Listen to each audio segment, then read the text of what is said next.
Delegate Mark Sickles, 43rd District since 2006.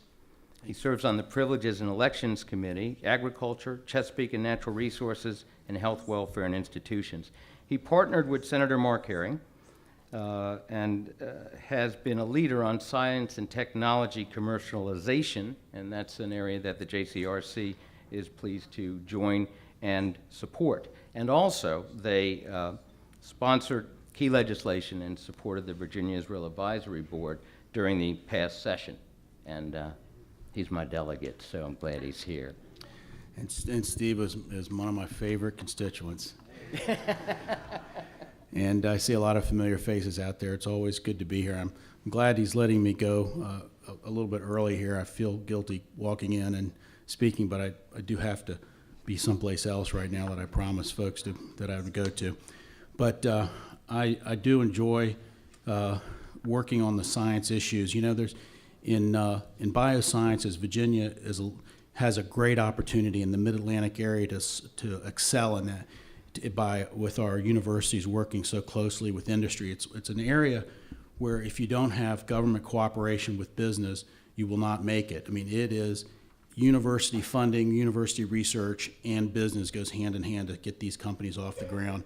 Right now, we're actually losing some companies, very small companies, 5 to 7 people that have come out of research at George Mason University that have looked for places to start their business in so-called wet labs, and we have not been able to provide that in Virginia. We've lost some to Maryland, and we don't lose too many businesses to Maryland. Usually they lose them to us, but in this situation, we're losing bioscience industry some to Maryland, and we got to work on that, continue working on it, and I've enjoyed working on that with Mark Herring. We had a bill that reformed the way we help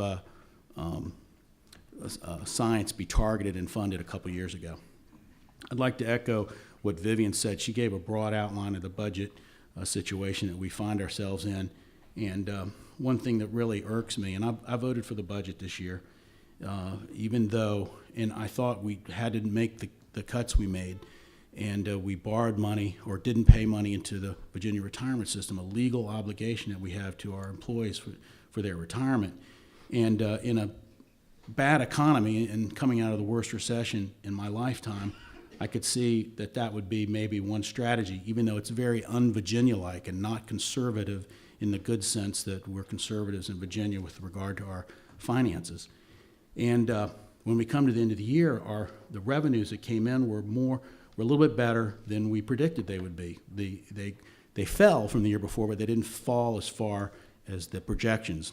And the same is occurring right now in the current projection for this upcoming year. And to me, if you do that, you don't declare that you have a surplus at the end of the year. You say, let's pay back some of that money now. Let's not wait. This should go to the top of the list because it's a legal obligation we have. So that's something that I'd like to work on in this upcoming session.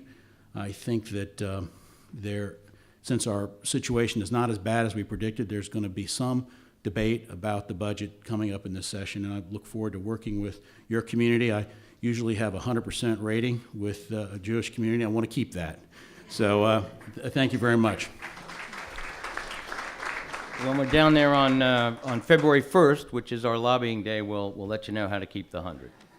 Delegate David Bulova was also in the class of 2006, and he represents part of Fairfax County that I believe includes this very building, the Jewish Community Center. He's on the Committee of General Laws, Agriculture, Chesapeake, and Natural Resources and Education. Delegate Bulova is a strong supporter of the JCRC's top policy priorities, and he's been a key voice on environmental issues, serving on the State Water Commission and previously on the Governor's Climate Change Commission. Welcome. Thank you very much.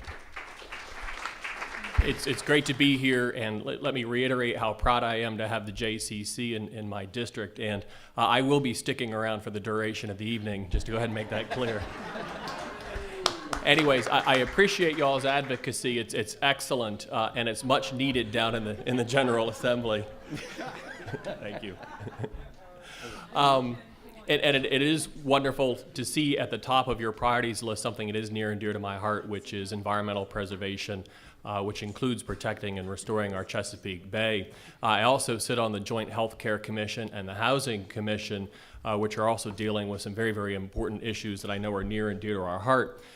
Without going into some of the details that Jane did, it is a double-edged sword in terms of the budget, and we will be preoccupied with the budget as well as with redistricting. I guess my one trepidation with redistricting is we lost our opportunity last year to go ahead and do something very important for this Commonwealth, and that is to do nonpartisan redistricting. And unfortunately, I think we're going to be the worst off for it this year because we aren't going to be taking the politics out of how those lines are drawn.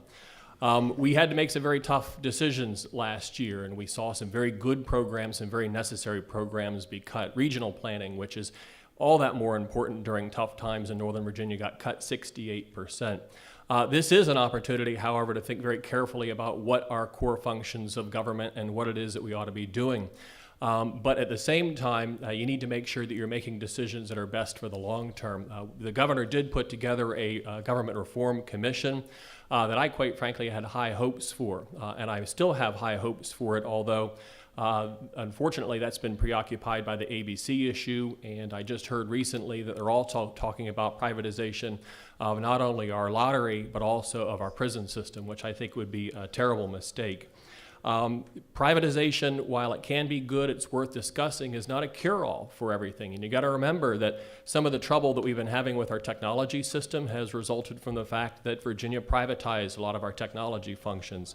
Also remember that for those who remember Snowmageddon, part of the problem is the accountability issue with having VDOT be about 80% privatized. So those aren't VDOT people, those are contractors, and it's very hard to deal with. Things we ought to be focusing on are education reform, especially higher education reform. Mark Sickles touched on a very important point, which is that we are not putting together the synergy for our universities and our businesses to take advantage of the research dollars in Virginia. And so I think that's something that we need to go ahead and work on. We got a lot of heavy lifting with health care. We have a federal health care reform, and we need to do the things that are necessary in Virginia to take advantage of that. We can't forget transportation, especially with regard to new infrastructure. I'm working with Delegate Albo and Delegate Rust on some maintenance issues. And then if somebody would please ask me a question about the tank farm, I'll also go into some of those local issues. But anyways, great to be here. Looking forward to the conversation.